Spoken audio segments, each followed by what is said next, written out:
Hi, everyone. Thank you for joining us today. I'm Philip Osteen, Dean of the College of Social Work at the University of Utah, and I'm delighted to welcome you for today's Social Work Beyond the Classroom event. This session invites us to consider the unique needs and strengths of justice-involved women and girls and how tailoring interventions can improve outcomes. One of the goals of this series is to connect research with real-world practice, exploring how the interventions we study can shape systems and improve lives in meaningful ways. The justice system offers a clear and powerful example of that responsibility. We're very fortunate to have an outstanding scholar and practitioner with us to guide that conversation today. Dr. Emily Salisbury is an associate professor in the College of Social Work, director of the Utah Criminal Justice Center here at the University of Utah. Dr. Salisbury's scholarship focuses on offending risk, need and strength assessments, correctional rehabilitation policies and practices, and gendered pathways to crime, particularly among justice-involved women. Trained as an applied criminologist, her research focuses on rehabilitation, decarceration, and successful community reintegration. She's a sought-after expert witness and regularly advises correctional systems and human rights organizations on improving outcomes for incarcerated women. Dr. Salisbury also serves on the Council on Criminal Justice's Women's Justice Commission, which recently released its first policy report calling for the prioritization of policies and practices that support the success of justice-involved women and their families. And in fact, Dr. Salisbury is a founding scholar in the field of gender responsive correctional treatment and co-creator of the Women's Risk Needs Assessment, which has influenced correctional practice across numerous agencies and impacted tens of thousands of justice-involved women across the U.S. and internationally. It's easy to understand why she is recognized as a global expert in the field and why she was chosen as a presidential scholar here at the University of Utah. Throughout the presentation today, please feel free to submit questions for Dr. Salisbury using the Q&A feature at the button of your Zoom window, and we'll reserve some time at the end to discuss them. And with that, it is my pleasure to turn this over to Dr. Salisbury. The time is yours. Thanks so much, Dean Osteen. I really appreciate being here. Thanks so much for asking me to serve in this role and to share some of the knowledge that certainly the women and the girls have given me over the years of my career. So welcome, everyone. I'm excited to kick off Women's History Month with you, the month of March being Women's History Month. And today, of course, we're going to spend some time talking about the unique needs and strengths of justice-involved women, as well as justice-involved girls. And much of what we'll talk about today is also really applicable to women and girls who are at risk of being involved in criminal and juvenile legal systems. And so I want to make sure, I mention that too. Can people hear me? I'm just seeing a little bit of okay. I'm seeing some of the chat come through that people can't hear me. Okay, cool. All right, let me share my screen and let's get started.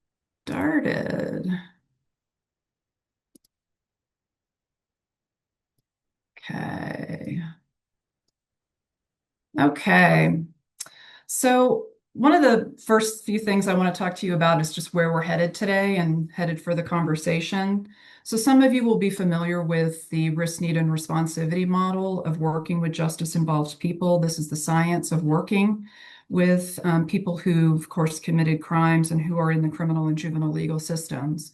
And I want to talk to you a little bit about how that looks different for justice-involved girls and women. I'd love to share the evidence, of course, of supporting the efficacy of gender responsive and trauma responsive interventions for this population. For you all to consider what sorts of interventions you might need to put in place to be adherent to gender and trauma responsive services and strategies, and while still adhering to those risk, need, and responsivity principles. And then to really learn how the evidence can support implementing trauma responsive interventions for men and boys. We'll end with that conversation about the fact that much of what we've learned from this population, of course, we've long known the amount of trauma and victimization that men and boys have experienced in the system. It's long overdue that we have the conversation and have the interventions for that population as well. So that's where we're headed. So first things first, right? I want to let you know that, right, the one size fits all approach to working with justice involved people actually harms women and girls every day. Every day that we're not doing gender and trauma responsive services on behalf of this particular population, it continues to ignore the pervasive interpersonal trauma that they've suffered. It assumes that their structural barriers are the same to reentry as men and boys. It fails to recognize the economic and social marginalization of women, girls, and girls of color in particular, and doesn't really recognize women and girls as primary caregivers, either of their parents or of their children or of elders. And so I'm here to sort of say there's 40 years of evidence that demonstrates that we should be taking a different approach. I really wish a one size fits all worked equally across sex and gender, but the reality is it does harm this population when we don't take their needs into account. So 20 years ago, I published this paper, which was, gosh, it seems forever ago, right? On the fact that girls and women's pathways to the criminal legal system and to incarceration are actually quite different in comparison to justice-involved men and boys. So this work really solidified what women and girls had been telling us for decades, that oftentimes they get ensnared into systems because the extreme amount of trauma and victimization they've experienced as children, the intersecting mental health issues that come as a result of that, and the numbing of the emotional and physical pain, of course, of that trauma and victimization, hooking up with intimate partners that are not good for them, and the amount of economic stress, of course, that girls and women experience in a different kind of way in comparison to men and boys. So I say that to let you know, again, just this is one of the foundation works of understanding that we do have different pathways to the system. And if we don't recognize that, it becomes a bit of an issue, of course, in thinking about the interventions that we need to have in place. We also, of course, as I've already mentioned a number of times already today, can't talk about girls and women without talking about the extreme amount of trauma and abuse that they have experienced. Many of you, of course, are very familiar with the school to prison pipeline, which is a real effect that we need to definitely take into account for all populations. But for girls and women in particular, we also need to talk about the trauma to prison pipeline. So when I say that 1 out of 16 women in the United States report that their first sexual experience was a forced one, that's you and me. That's not a justice-involved population. That isn't disaggregated by um, gender and race or socioeconomic status. That's not justice-involved people. That's you and me. And that translates into 3.3 million women in this country. And this is, of course, getting at that Me Too movement that unfortunately we've stopped hearing a lot about, other than what we're hearing with the Epstein files, of course, today. But justice-involved women really never got their Me Too moment. And I want to just acknowledge the fact that the amount of trauma and victimization that they've experienced is even higher than what we see here. It's oftentimes, of course, also underreported. Girls in the juvenile justice system experience sexual abuse at nearly 4.5 times the rate of boys in the system. Their trauma affects them in very distinct ways, both socially and biologically. When boys are oftentimes abused as children, excuse me, they will display behavior that's sort of aggressive or outward behavior that we can see, things that we can observe. They might get a little bit more aggressive, act out more in the classroom. For girls and justice-involved women, what we oftentimes see their trauma manifest as inward, things like cutting behavior, self-harm, eating disorders, depression, anxiety, post-traumatic stress disorder. These are more difficult to observe and to see in our girls. Interestingly, there's a study out of Stanford as well that indicates that girls are more likely to experience post-traumatic stress disorder after trauma and have accelerated cortical levels in a part of their brain called the insula that indicates their emotional processing is actually getting accelerated because of the amount of trauma and victimization that they experience. So if you've worked with girls, you understand and know that emotional dysregulation is one of the biggest issues that we have to work through and work with justice involved girls. So that is all to say that girls are literally aging faster than justice involved boys. These are brain studies and brain imaging studies that demonstrate to us that that emotional processing and emotional regulation piece in the insula of the brain is actually causing some of these problems because of the trauma and victimization. I also want to mention this Women's Justice Commission that had the pleasure of being a part of for the last 2 years. This is a national level commission that is chaired by former Attorney General Loretta Lynch. She served under the Clinton administration. And our goal as a commission is to create actionable, evidence-based, and politically viable solutions for justice-involved women and their families. As I understand it, I think Janae is putting in the chat a link to this particular commission because we've come out with a number of recommendations and reports that many individuals on the call today might be interested in seeing some of the data that we've pulled. It's one of these commissions that actually has quite a bit of influence and has some teeth in recommending really powerful solutions on behalf of this population. So I wanted to make sure to let you know these resources are available to you.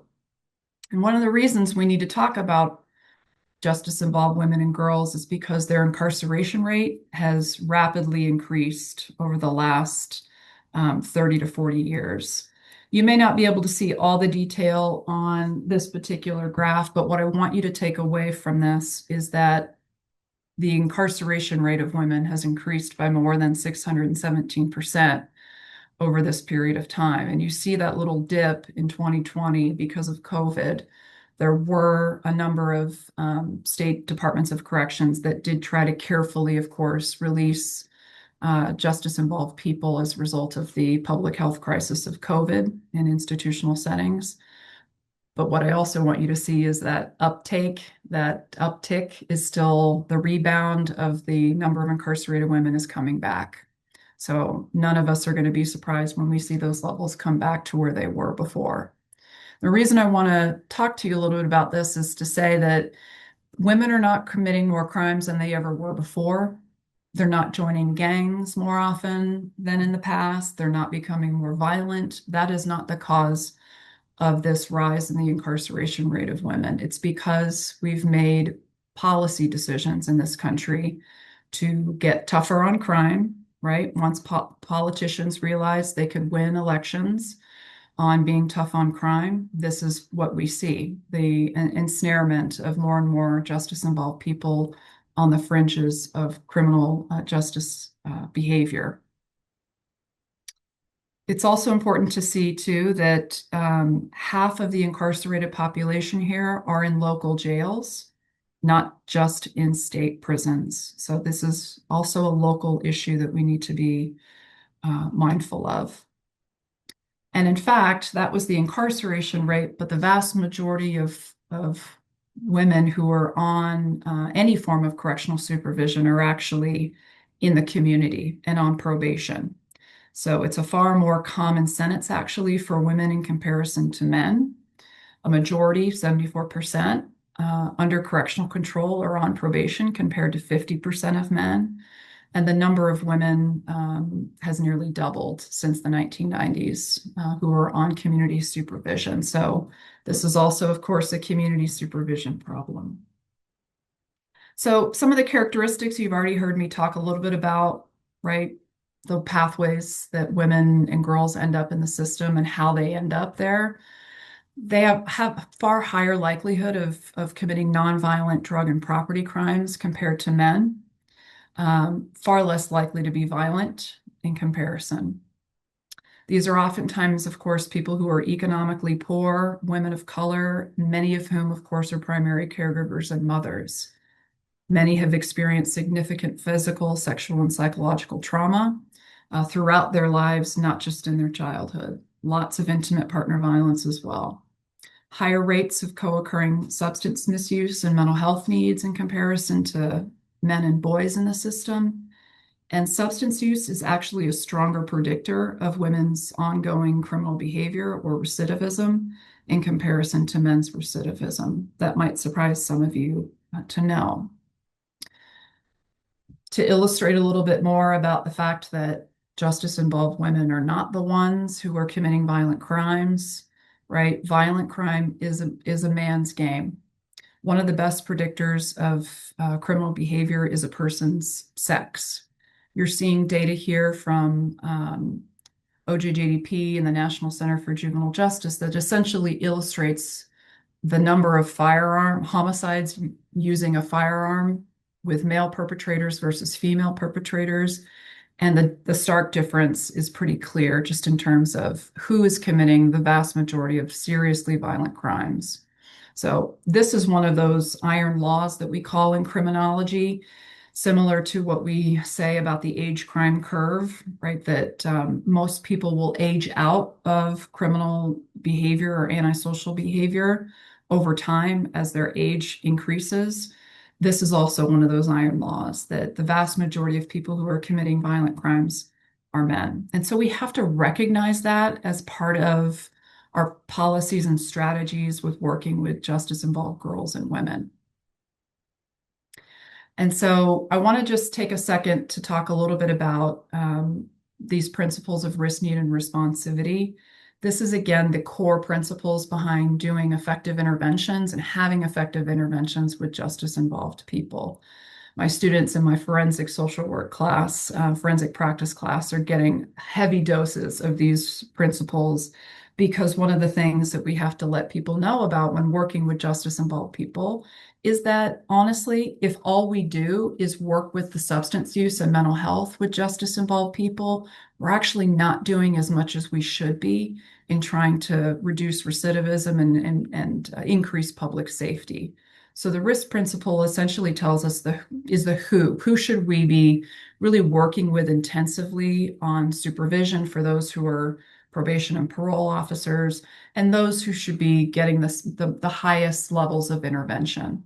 And those are really the high to moderately high risk people, right? If we serve the low risk people too much, we actually can disrupt what's protective about them and expose them to certain ideas in treatment groups that they don't really need to get exposed to, and it can actually harm them.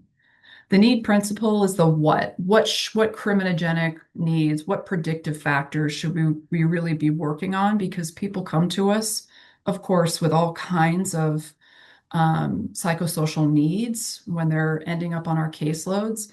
And the science of this tells us that some things are predictive of antisocial behavior or criminal behavior, and some things actually are not. Responsivity principles of general and specific also tell us the how. It's the how to intervene with people in a firm, fair, and warm strategy using cognitive behavioral interventions. I'm likely talking to many social workers in the room. You know this, but a lot of times interventions are delivered not by social workers or clinicians. They're delivered by correctional staff who need to learn how to be both firm, fair, and warm, and to hold those boundaries that you all get trained on every day and get reminded of every day. And then specific responsivity is about addressing the barriers to treatment as best we possibly can.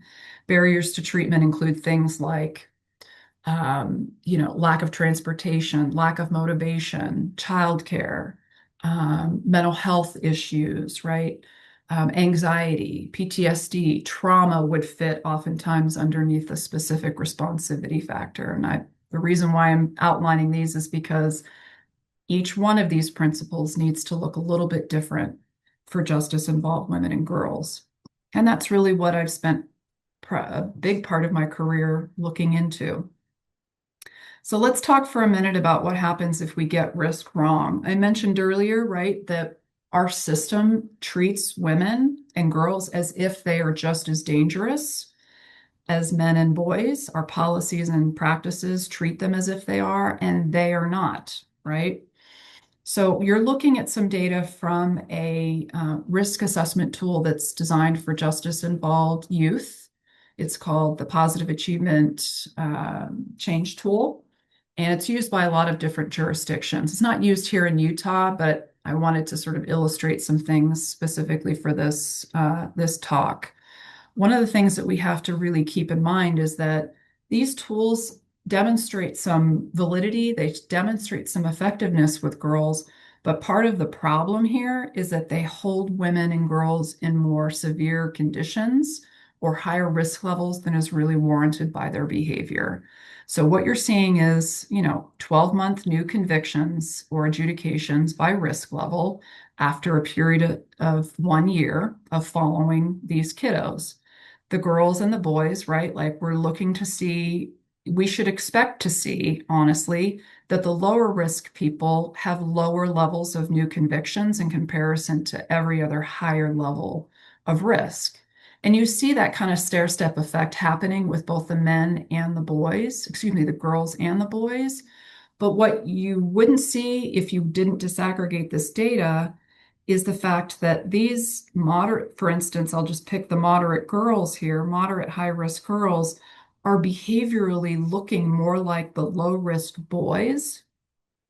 And that is a big problem because we don't oftentimes we treat them as if they are just as dangerous, but if the behavior actually is being demonstrated from the girls that looks like the essentially the low risk boys, that has lots of implications for how we supervise people in the community.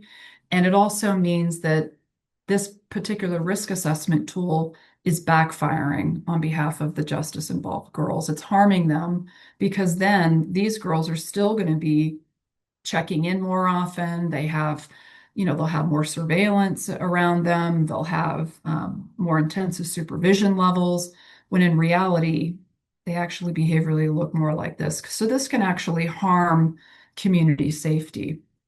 Same thing happens on the adult side. So this is the post-conviction risk assessment score, which is what federal probation uses. And I say this because it's important for people on the call to realize and recognize and to ask some questions about the current risk assessment tools that we use here in Utah. So I haven't specifically looked at the data from Utah, but I've expressed interest to our stakeholders to take a look at how these data are operating with justice involved women, because unfortunately, what I have seen in lots of different jurisdictions is the fact that this kind of overclassification is just happening quite frequently, frequently with risk assessment tools that were designed for men and boys and applied to women and girls. So if women are recidivating here at a violent rate at 8% versus 17%, that's just inherently unequal and unfair for the women, right? If they actually behaviorally look more like the low moderate men, that becomes really problematic for the policies and strategies that we use. So if we overestimate girls or women's risk, which happens a lot, we actually can, increase their likelihood of recidivism, which then, of course, increases community harm. So it's important for us to take away from this that risk doesn't work the same for females as it does for males. And we have to think about, criminogenic risk based off of how risk actually presents for justice involved women and girls, as opposed to assuming it looks the same across gender and sex. So some of the major psychosocial risk factors for crime, if you've been significantly embedded in the R&R risk need responsivity model, you can probably recite these backwards and forwards. This is evidence of the primary criminogenic needs that we know justice-involved people have that are really driving antisocial behavior, things that we really need to address, except for, of course, criminal history, which we can't really do much about, but we certainly can do things in terms of interventions around each one of these. These psychosocial risk factors are primarily researched with men in the system and boys in the system. And if you work with girls, you're probably seeing some things in here that matter, certainly for girls and women, but they look different. And then there's some things on here that you're not seeing that are relevant to justice involved girls and women. Things like, unhealthy intimate relationships, trauma, trauma, trauma. I can't say enough, unfortunately, about the vast amount of trauma and victimization these girls have experienced, as well as things like post-traumatic stress disorder and mental health issues. So the reason I say that is because, right, we need to start thinking about how those look different. And I'll, in a moment, show you how we're demonstrating that on the adult side with a risk assessment tool that's housed here at the University of Utah and the College of Social Work. Responsivity principle is the how to target, right? General responsivity is about using CBT, multimodal, relational, and trauma responsive interventions. But again, like specifically for girls and women, we have to have that relational and trauma responsive piece as part of the puzzle. Using, of course, a warm, respectful working alliance and teaching people skills. Specific responsivity, right? Certain factors are related to recidivism, and some just, quite frankly, need to be accommodated. And in my world, right, some of the needs that are not showing up to be predictive for men are actually quite predictive for females and for girls and women. So that becomes a bit of a shift in how we think about specific responsivity. And then at the end of the day, gender and sex, along with trauma, along with mental health, in the traditional R&R model, get subsumed underneath specific responsivity.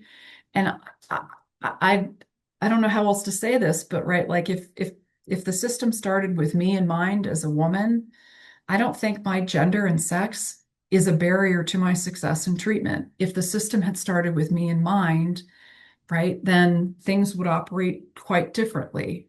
And so I'm here to sort of say, right, like we actually need to think about the fact that we need to have that gender should be at the forefront of the risk, need, and responsivity model. And that's really what I help agencies implement um, through rolling up my sleeves and helping agencies implement these practices.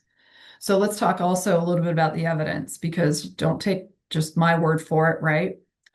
This particular study has been done by colleagues of mine at the University of Birmingham in the UK, and this study was a meta-analysis. So if you remember from your days in school, a meta-analysis is essentially a study of studies. For the sports reference, for the people who are into sports on the call, it's like a batting average. Sort of what does the data actually say in terms of all the studies, particularly looking at gender responsive interventions on behalf of justice involved women, right? So the study compared fully gender responsive, partially gender responsive, and not gender responsive or sort of male based traditional interventions. And what they found is that fully gender responsive programs were actually up to 42% more effective at reducing women's recidivism than those that were not gender responsive, right? So we'll talk about what are those gender responsive programs, what are the components of it here momentarily. Even those that were partially gender responsive were up to 30% more effective at reducing recidivism for women in comparison to those that were not. CBT used purely in isolation to treat the central eight, or those criminogenic factors that I just had up that are male-based, with women had actually no effect on reducing their recidivism, which is a pretty powerful statement given the amount of evidence to support the importance of central eight with justice involved men and boys. And when I say CBT and used in isolation, what I mean by that are programs like moral recognition therapy, thinking for a change, the traditional sort of CBT programs that are not using multimodal strategies like relational and trauma-informed interventions, right? So those that were actually were effective at reducing recidivism for adult women. So for a long time in my world, 20 years ago, we got criticized by a lot of these other researchers that it doesn't really matter. We can do a one size fits all. We got criticized for not having the data and the evidence. And it's exciting to say that we do have a number of meta-analyses like this demonstrating the importance of this work. So at the end of the day, right, gender responsive practices are also evidence-based practices. It just means that we're accounting for the differences in characteristics and life experiences of females and males in the justice system. It's intentionally called gender responsive practices because our hope all along the way in doing this work for the last 30 to 40 years is to also learn what we've really accumulated in terms of knowledge with the women and the girls and apply some of that to the men and the boys, which we'll talk about here shortly, right? The importance of trauma, particularly for justice involved boys, matters as well. So at the end of the day, sex and gender really should be at the forefront of the risk, need, and responsivity model. It should be not just subsumed to a specific responsivity factor. We should have policies and practices based on the evidence studying girls and women, not just the men and the boys. And there's enough data and evidence to demonstrate this. So it becomes really important to not ignore that evidence. So some of you also may be wondering, right, like how can agencies start to adopt gender responsive interventions while still adhering to this risk, need, and responsivity model? Because it doesn't mean we throw that model out the window. It just means, right, it looks and feels a little bit different, and the interventions need to be tailored to them. So when we talk about gender responsive interventions and what this actually requires, in order to drive girls and women to appropriate programs that are tailored to them, you need to have a risk, need, and strength assessment that's specifically designed for them. Many agencies that I've worked with and across the country in probation, parole, departments of corrections, use what's called the Women's Risk Need Assessment, which is one of the only validated risk need strength assessments specifically designed from the ground up by and for justice involved women. I get asked to develop one of these for girls all the time. I'm a co-creator of this particular tool. It's been around for about 20 years. And the reality is, I really don't want to have conversations about risk with girls because so much of their behavior in the system is from trauma and victimization. And I'd rather talk about resilience as opposed to risk on the youth side of things. Once they become adults, they've learned some additional behavior that we do need to talk about in terms of a risk assessment.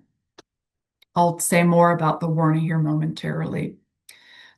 Gender responsive interventions also require relational and strength-based case management, which we should be doing with all populations that we're working with, but it's especially important with this population because women have a need to connect in a very different sort of way. Our lives are driven more by relationships in our community and in our lives in comparison to what we see with men and boys. And that's not a judgment, that's just the reality that we live in, right? So many girls are trained and or sort of socialized to be relationally aggressive and not necessarily physically aggressive.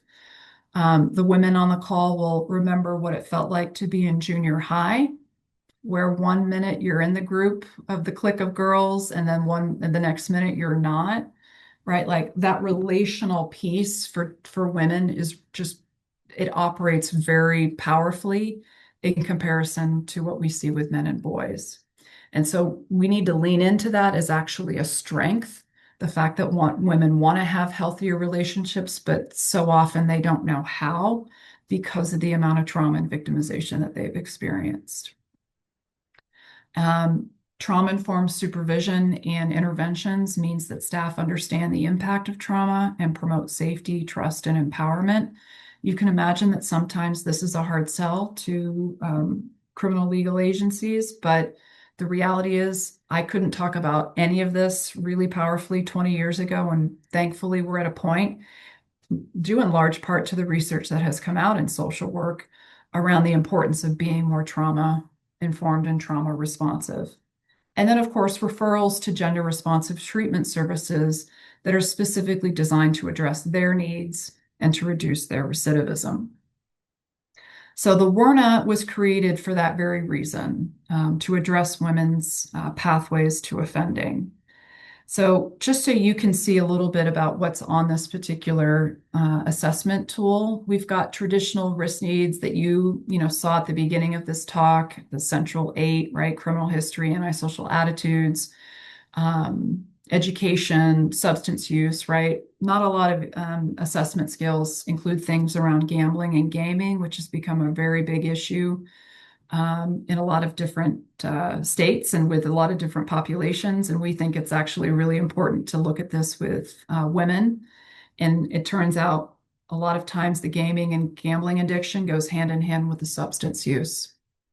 We've, of course, got the gender responsive risks and needs as well. Most risk assessment tools are not asking anything about abuse and trauma, if you can believe it. They're not asking anything about PTSD or safe housing, unhealthy intimate relationships. And that serves to really harm women because these are the needs that we need to be focusing in on in treatment. Um, Many of them are not asking anything about parental stress either. So we have these questions and scales on the assessment tool intentionally that were designed, of course, with women in mind. And then the fact that we include gender responsive strengths. Women who have higher levels of self-efficacy usually do better in the community and can reduce their recidivism, right?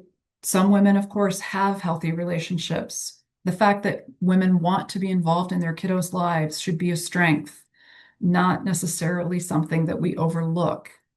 I also want to mention we're testing a few other scales here, including physical health and well-being, traumatic brain injury. The amount of TBI and acquired brain injury in this population is so high that it's really unfortunate that most agencies are not asking any questions about it. Tolerance for inactivity, meaning attention span. Is your mind a safe place to be alone with? What is your hope for the future, meaning and purpose in life? uh, Generativity and identity change. If I can help one person choose a different life than I had, then that's something we should lean into in programming if that's the kind of attitude that people have. Some of the additional distinct features, right, I mentioned, it assesses strengths, not just risk factors.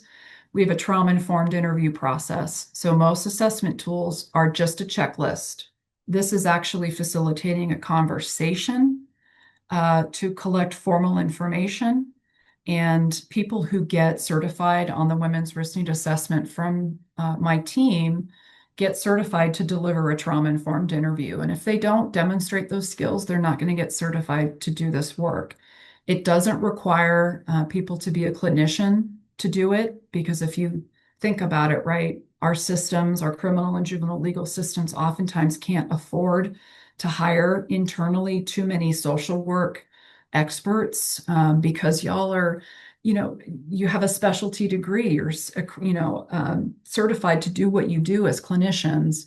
We needed to train correctional staff to be able to do this too.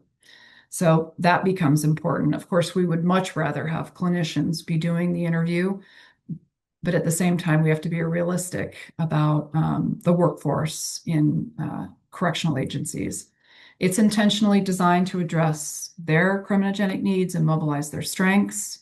It, to my knowledge, is the only offending risk need assessment tool that measures and asks any questions about trauma and PTSD. And you all know what doesn't get assessed will not get addressed in treatment and interventions. If the assessment itself doesn't demonstrate and doesn't ask the appropriate questions, it's not going to get case planned for, it's not going to get case managed for. It's endorsed by the United Nations to adhere to the Bangkok rules. So the Bangkok rules are minimum human rights that are afforded to justice-involved women and girls, both in incarcerated settings as well as in the community and non-custody settings. So the fact is, right, this is a tool that has been widely used and adopted across the globe and is endorsed by the UN. It's also a policy tool. A lot of people think of this as simply a risk assessment tool at the individual level, but we can use it and have used it at the macro level to provide the evidence and data necessary to really change systems on behalf of the women and girls that we work with. So policymakers, of course, need data and evidence, and this particular tool can provide that. Where have we been? Right, a number of different places. This is me and the training group in Singapore from forever ago, probably 10 years ago now. It was incredible to be able to train their correctional staff on the tool, and they're still using it today. Again, had the privilege of training in places like Namibia, Germany, the Czech Republic, and the United Kingdom. We have 12 validation studies to support its efficacy and effectiveness, with a recent validation in the United Kingdom, in England, and Wales. So it's an evidence-based tool. We're also currently piloting the tool with the Utah Office of Substance Use and Mental Health.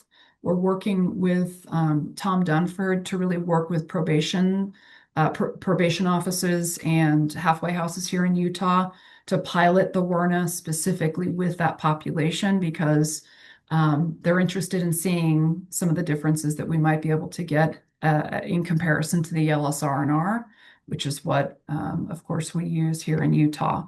We're not only piloting the women's version, but I'll also talk about the men's version of this particular tool here momentarily. So 50 women and 50 men will be piloting this. Some of our students are involved in this project. It's really exciting to see what we're going to get. We're going to compare the scores with the LSR&R.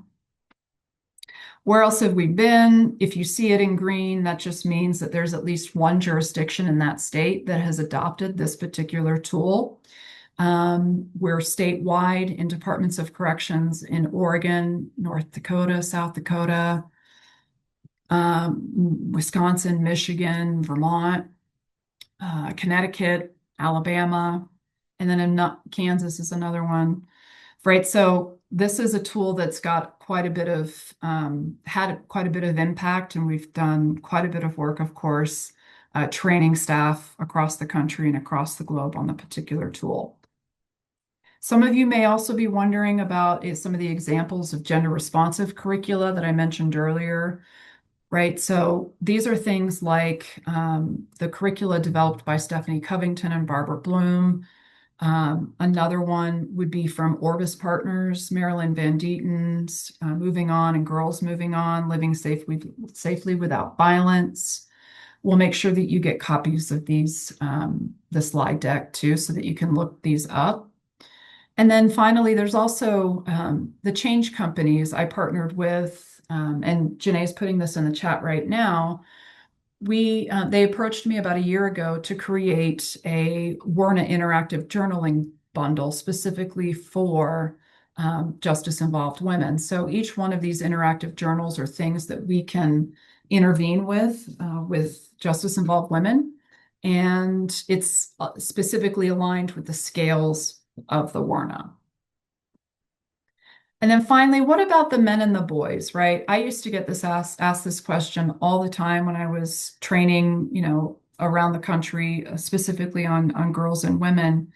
And it's a really important question. And as I said earlier, it's long overdue that we have the conversations about being more trauma informed and trauma responsive with men and boys. And so I'm really excited to share that just in the last year, we've been working with the Oregon Department of Corrections, which, they have been using the WRNA for 10 years in their Department of Corrections, as well as in the community with probation and parole agencies.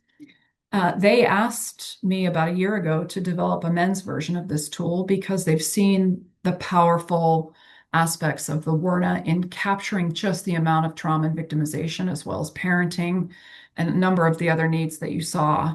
So they're ready to have the conversation about men's trauma and victimization. And so, of course, what we've learned from the women and girls can absolutely help us understand how we need to intervene more effectively with men and boys. What's been really interesting is it's almost like we're watching culture change happen in real time. This is a quote from a male correctional counselor who works in one of the men's prisons in Oregon. He said, "I've worked with this guy for 6 years on and off, right? I know him really well. He just disclosed to me on the WRNA, meaning the Myrna, right, that he experienced sexual abuse as a child, and suddenly everything about him makes more sense. I plan on working with him a little bit differently now." right? So they're using a male version of this particular assessment tool, and the staff are actually asking for more skills to be able to work with the men in a different kind of way. So it's really exciting work. At the end of the day, folks, right, it takes real courage to think about putting better practices, more evidence-based practices and policies for justice involved women and girls to do things that are outside of the norm.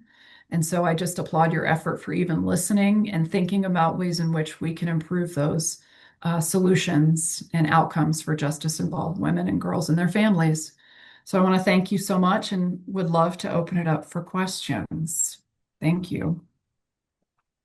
Hi, Emily. Thank you so very, very much.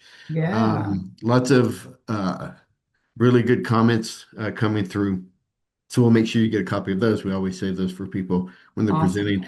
But I'm going to start with might be easier questions before I move into some of the, I think, more contextual questions. So the first one was, blah, blah, blah, I got to find it now. How long does it take to administer the warning? Yeah, absolutely. So it doesn't take any longer than a traditional risk need assessment tool. It's a collateral case file review. It takes about 40 minutes to do the interview portion, and then there's a 10-minute survey that we give the women to complete some of the scales on their own. Of course, we're right there with them, walking them through the survey. It's translated into Spanish if people need it. We've got it in a number of other languages. But on the whole, it takes about an hour to complete, which is typical for most of these types of instruments. I will say it does feel like it takes a little bit longer because we're going deeper into conversations about trauma, mental health. So for people that are doing it, I never say like don't do any more than two in a day because it's a lot to absorb the stories and the narratives that women for so long have just never had the chance to talk about. Thanks. So this is a comment from Christy Fry or Christy Fry. I apologize, Christy. Said, I would like to pilot this in Summit County. So how do we get involved? And I run the Summit County Recovery Court Program. Wonderful. Thanks so much for your interest. Yeah, just reach out to me, right? You can find me, like email me. We can have that conversation. This is one of the only tools that actually is there's no cost, there's no ongoing cost to really adopting it. There's a cost to training, of course, where our team can come out and train your staff. And once you get certified, you're certified forever. We do booster sessions. We have a train the trainer, right? So once you have access to the tool, you sign a license agreement with us and you're off and running, right? So I'm happy to talk more about that and please reach out to me. Thank you. Great, thanks. So two questions, and I always read them exactly the way they're presented. So the first one says, some of the phrasing framed victimization as a boys versus girls issue. How Mm. do you address gender disparities in victimization without creating the impression that one group's experience is being compared against another's? Yeah, sometimes we do have to sort of think about the differences and make the comparisons because there are distinctions and differences across sex and gender. Both are equally important, of course, for both populations, but the way that it manifests is very different across sex. So, one thing, evidence tells us, for instance, is the fact that when boys are abused as children, terrible as it is, they're oftentimes abused by people who are a little bit further removed from the family, particularly if we're talking about sexual abuse, in comparison to justice involved girls who are more likely to get victimized and particularly sexually victimized by people within the family unit, an uncle, a father, a brother, a closer in to the family circle as opposed to boys being abused more typically by further out in the relational circle, people like coaches, priests, right? A little bit, that's a generalization, but that is what the data actually do tell us. And that the unfortunate reality is with the justice involved girls and women, they experience the lifelong effects of trauma and victimization in really different ways. We're seeing more and more of the fact that they are oftentimes surviving intimate partner violence as well into adulthood. You see that a lot less on the male side of the population. Thanks for that. Second one, current political ideology seems to actively oppose gender-specific approaches to care. With so much clear data, are you seeing opposition to the evidence behind gender-responsive practices? And if so, how are you responding to that sort of pushback? Great question. Yeah. So I think right when the current administration sort of came in, right, there was definitely some pushback, and we still see the pushback, right?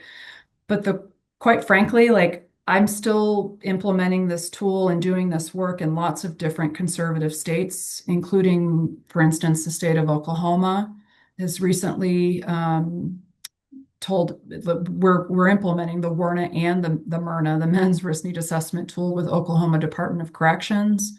They're very open to understanding the need to talk about these issues, specifically with justice-involved women, and to focus on trauma and victimization, of course, with their male population. So I could just continue to do the work, quite frankly, right? Like there's agencies that are still calling us and wanting to do the work. Um, I'll call it whatever I need to make sure that the clients that we need to serve are getting access to the interventions that they need. Great, thank you.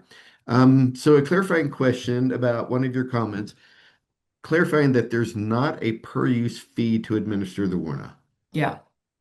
Yeah. So what I mean by that is, right, here in Utah, we use the level of service risk need responsivity tool, the LSR&R. Every time an agency uses that tool, they have to pay. I want to say it's about $5 to $6 each time they administer that tool. So that is not the case with this particular intervention in this particular tool. So there's a cost to the training, but once you get it, you don't have to keep coming back to us to pay. It's pretty incredible, quite frankly, what some of these other risk assessment tools cost to administer. Because that translates into thousands and thousands, I mean, hundreds of thousands of dollars, if not millions, to state systems. Yeah. How you doing? Take a couple more? Sure. Yeah. Yeah, great. Thank you.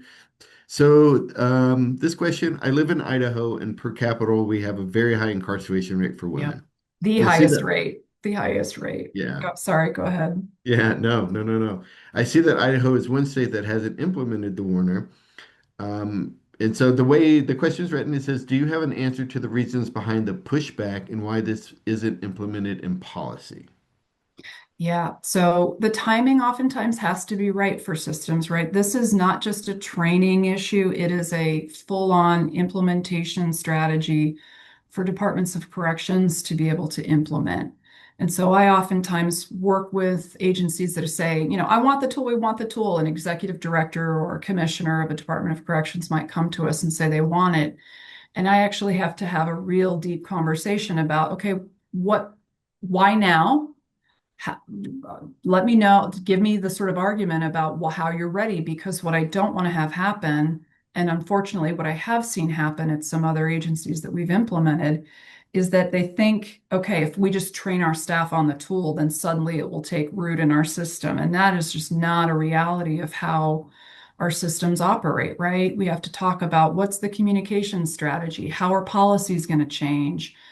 How is your funding stream going to look different? Because, right, risk looks a little bit different for justice involved. So there's a whole host of different things. And quite frankly, if a system doesn't have those gender responsive programs in place, we can actually do some harm if we implement the tool in a place where they can't case plan them to that gender and trauma responsive programming that needs to be in place. If I ask somebody about their kids on a risk assessment tool and I don't have an adequate parenting program, right? That client is going to feel like, well, you're asking about my kids. They get some hope that you're going to do something about that for them. And if you don't, that just increases the distrust that is already there embedded in the system anyway. So we have to have really deep conversations about it. But just know I have talked to your director, Bree Derrick.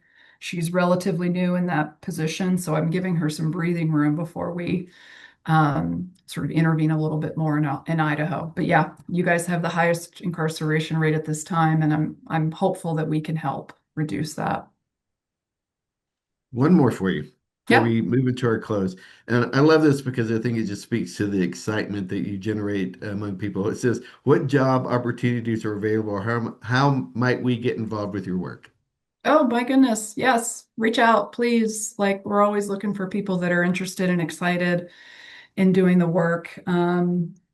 Yeah, like I think we should just have a conversation because anytime people get excited about it, I want to lean into that and find a way to help you get involved in in a number of different things that we've got our hands in. We've got a number of different projects that we're excited about, and if nothing else, we'd love to tap your expertise too and see what you can bring to the team.